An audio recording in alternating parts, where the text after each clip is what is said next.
আপনার কাছে যদি সর্বশেষ যে শিক্ষা প্রতিষ্ঠানে আপনি অধ্যয়ন করেছিলেন সেই শিক্ষা প্রতিষ্ঠানে যদি প্রত্যয়নপত্রটা বা প্রশংসাপত্রটা না থেকে থাকে তাহলে আপনি অবশ্যই সেটা কালেক্ট করে রাখেন, কারণ পুলিশগুলো এইসব ছোটখাটো বিষয় নিয়ে অনেক ঝামেলা করে। আপনারা এখন থেকে সেটি কালেক্ট করার যুদ্ধে নেমে পড়েন। পরবর্তী একটি কোয়েশ্চেন হচ্ছে, ডকুমেন্টগুলো অনলাইনে সাবমিট করার সময় সাদা কালো সাবমিট করব নাকি রঙিন সাবমিট করব? ডকুমেন্টগুলো আপনি দুইভাবে সাবমিট করতে পারবেন, আপনি সাদা কালো সাবমিট করতে পারবেন বা রঙিনও সাবমিট করতে পারেন। তো অনলাইনে কোনো ডকুমেন্ট দেওয়ার সময় সেটা রঙিন কপিটা দেওয়াই হচ্ছে সব থেকে বেস্ট। আপনারা রঙিন কপিটা দেওয়ার চেষ্টা করবেন।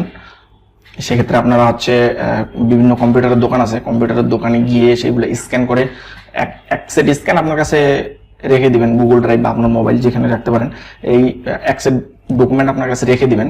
বিভিন্ন বিভিন্ন জায়গায় বিভিন্ন কাজেই লাগবে। এর পরবর্তী একটি কোয়েশ্চেন হচ্ছে যে স্ক্যান কপি